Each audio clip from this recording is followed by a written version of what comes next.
আপনারা দেখছেন Bankura TV breaking news. নমস্কার, বাঁকুড়া টিভির পক্ষ থেকে সকলকে স্বাগত জানাই। গতকাল অর্থাৎ 7ই মার্চ কলকাতা হাইকোর্টের প্রাক্তন বিচারপতি শ্রী অভিজিৎ গঙ্গোপাধ্যায় রাজ্যের বিজেপি দলে যোগ দিয়েছেন। গতকালই শুভেন্দু অধিকারী এবং সুকান্ত মজুমদারের সঙ্গে একই মঞ্চে উপস্থিত থেকে তিনি সর্বভারতীয় বিজেপি দলে যোগদান করেছেন। ভারতীয় জনতা পার্টিতে যোগদানের কথা তিনি আগেই ঘোষণা করে সংবাদ মাধ্যমকে জানিয়েছিলেন। বিশেষ খবর এই যে পূর্ব মেদিনীপুর জেলার দুটি লোকসভা কেন্দ্র যথা কাঁথি এবং তমলুক, এই দুটি কেন্দ্রের মধ্যে একটি কেন্দ্রে অর্থাৎ কাঁথি কেন্দ্রে বিজেপি নিজের প্রার্থী ঘোষণা করেছে, কিন্তু অপর কেন্দ্র তমলুকে এখনও অফিসিয়ালিভাবে কোনো প্রার্থীর নাম ঘোষণা করা হয়নি।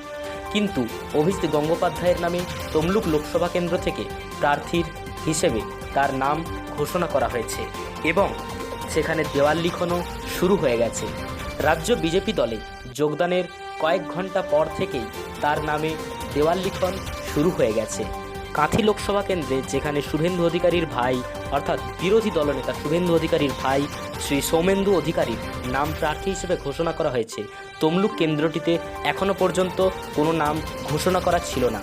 কিন্তু কিছু জায়গায় বর্তমানে দেখা যাচ্ছে যে তমলুক লোকসভা কেন্দ্রের প্রার্থী হিসেবে শ্রী অভিজিৎ গাঙ্গুলি মহাশয়ের নাম দেখা যাচ্ছে এবং সেই হিসেবেই বর্তমানে স্ক্রিনে আমাদের দর্শকরা সকলেই দেখতে পাচ্ছেন সেই দেওয়াল লিখন, যেখানে অভিজিৎ গঙ্গোপাধ্যায়কে তমলুক লোকসভা কেন্দ্রের প্রার্থী হিসেবে ঘোষণা করা হয়েছে। প্রসঙ্গত বলা যায়, এই লোকসভা ভোট 2019 সালে শেষবারের মতো হয়েছিল। এরপর 5 বছর পর অর্থাৎ এই 2024 সালে এই লোকসভা ভোট আবার হবে। এখনও ইলেকশন কমিশন কোনো দিনক্ষণ বা নির্ঘণ্ট ভোটের নির্ঘণ্ট এখনও ঘোষণা করেনি, তবে জানা যাচ্ছে যে কয়েকদিনের মধ্যেই এই ভোটের নির্ঘণ্ট ঘোষণা করা হবে।